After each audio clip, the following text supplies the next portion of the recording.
So you're going overseas on an international trip. What do you do? What do you take? In this video, I'm going to show you my loadout or my kit that I take when I go overseas. As an ex-soldier, as someone who runs a business, you need to pack light, you need to pack efficient. So I'm just going to show you what kind of gear I take and some of the decision factors. And the reason why I say ex-military is because you have to carry it. So you're going to choose to pack light, basically. All right, so I've got a few things. Now, my focus, not only do I do some YouTube videos, but I run a business, like an IT company. So I'm going to India and I've got an office over there, and I know that I'm going to be meeting people. I know that I'm going to have opportunities to film, so I need to take some equipment. But also just the little things, like when you go to the airport, when you are traveling around, you need to think about where am I going to, what's the climate, what is any kind of equipment restrictions. For example, you can't take spray or deodorant on the plane. Perhaps you might need something on the ground, so you might not take a bottle of water, but you might take a flask or something that's a little bit robust than the local disposable bottles. And things like trying to find efficient gear, one thing that packs into the other that makes it really small. I think sometimes it's worth just getting a look into someone else's gear so that you know what you might take and why. You might think some of what I'm doing is a bit silly or ridiculous. I mean, when traveling light, I've even gone as far as in the army cutting your razor in half so that it's only that long instead of that long, because every gram adds up and you need to try and cut weight where possible. I do have some examples of what's really bad to take. I've got a bag, it's a 511 tactical bag. It's got tons of pouches in it, but it's heavy. Even when it's empty, it's heavy. It weighs twice as much as the one I'm going to show you. It's got lots of little compartments, which are good, but you know, it's a lot of places for something to get lost. If you're going traveling and you have to go to like a regional area or something like that, or sometimes even farming, you might have to go through customs and do some form of foreign contaminant check before you go through into, particularly in Australia. If you've been to any kind of rural areas, they want to check your equipment. And sometimes that means cleaning every nook, cranny and crevice. So if you've got something, you know, like for example, a military backpack often has molly or these like little straps that you can thread other straps of things, and then you clip pouches to the outside. That's a nightmare. I've gone overseas before and had to go and get that checked in minute detail. We had to scrub every tiny little crevice. Absolute pain. So keep it simple, keep it basic. I like to travel with like little insert packets, things that are kind of just like a little zip up container that float around inside. I know what they are. They're all marked in a way, like it could just be the label that's on it. Some of these are for some sound equipment, but at least I can group like things together. I like one big open space so they can chuck those things in. So any kind of travel gear, obviously, if you're going to be going overseas, you probably want to get one of those little belt things that you could hide your passport and money in. Sometimes, depending on where you're going, you might even have a decoy one that's potentially on the outside with some throwaway stuff, you know, $5 in it or whatever. Other things that are really good is this little weighing scales. So you can just literally hook onto your suitcase, test the weight, and make sure that you meet the travel requirements. I know when you're traveling, sometimes domestically, you get a certain amount of weight that you're allowed. Now, if your flight is booked all the way through, that's not a problem. But if your flight is booked and then you have to take a domestic, sometimes the domestic might have the smaller baggage allowance unless you paid for it or something like that. So just be aware of those. You know, things that you can travel with on your own. I've got like a little handhold camera thing. The one I've got using right now has a light ring because I'm at home, so it's a little bit easier. But this one's a little tripod. You can set it up and then you can just take it and do whatever you need. Film equipment. Now I could use a full SLR type camera, but again, its size, its weight, its space. The phone does a pretty damn good job. I do have lapel mics.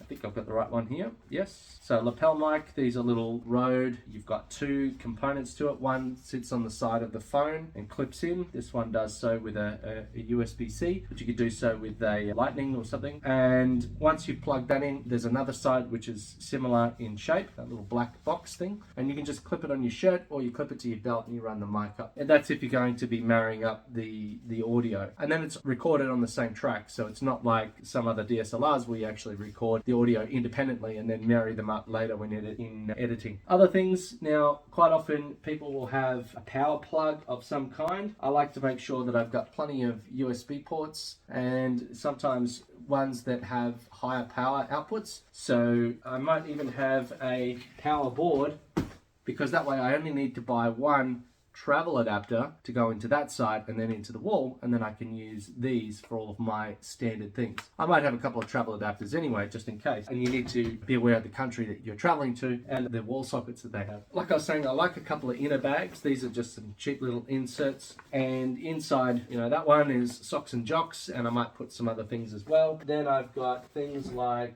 I might keep two, so one is for clean clothes, one is for dirty. Then I can just take that to the laundry somewhere, get it washed, pick them up again, and I'm good to go. The other thing I've got is clothes laid out flat, and I like to try and flatten them out and keep them out as much as possible, because every time you fold one over, it takes up just that little bit more thickness and then it fills up. I've actually got a few laptops and things that I'm taking in there. I've got it all wrapped up, so this will be the test to make sure that it all stays together. Okay, so this is a hard case Samsonite bag. It's only got 2 wheels on the bottom. It's not that 4-wheel thing. And one of the reasons why I like that is because if I'm traveling around and I'm going to the airport, if you've ever been to international, you've got to get there 2 hours early or sometimes more, because it's a very long wait. So you're dealing with a lot of people. It's a big flight. There's lots of people waiting in line. Not maybe the airlines you're used to, a little bit more efficient. The ones sometimes when you go to different countries may not have the same, you know, for example, the security gate takes a while. So having something that you can do this with is really good. So when you're standing in line, you can have a seat, you can move it, you can sit again. Everyone else is dancing backwards and forwards, foot to foot, trying to get a bit of rest, but you'll be fine when you're on the plane. So the next thing to mention is the backpack. I talked about it before. This is it. This is that bag that I mentioned, which was like an army bag. Now, I'm not too concerned about brands and things in this, but this is a 511 tactical. I got it issued when I went overseas with Army. But you can see that it's got these molly straps and there's like Velcro things that can hold seeds and dust and things. So if you ever have to go through customs for, you know, like environmental concerns, that's a real pain. There's all these pouches in here, which are quite handy to organize things, but really, let's face it, it adds weight to the bag. It also makes it so that there's so many places to check for that thing that you can't remember where it is, particularly when you've got something like this on the inside. There's just layers and layers of pouches. There's a pouch there, there's a pouch there, there's a pouch there, there's a pouch there, there's a pouch within a pouch in the pouch down there. Yeah, it's great, it looks cool, but it's really, really impractical. This is an Oakley bag. It was cheap. It was pretty basic. There's 4 components. So there's side pocket. They're all pretty just big and open. There's the main area. There is a top little lid for some small stuff. There is a side pouch. You know, one thing I do like about that one is it has a hard back, which means that you've got some rigidity and structure. But this one is a little bit more floppy and loose. So if you've got anything odd shaped in there, it might poke you in the back and get a bit annoying. But, you know, I can keep some documents in there, or I put my laptop in there. Also in like a neoprene case, so it's protected.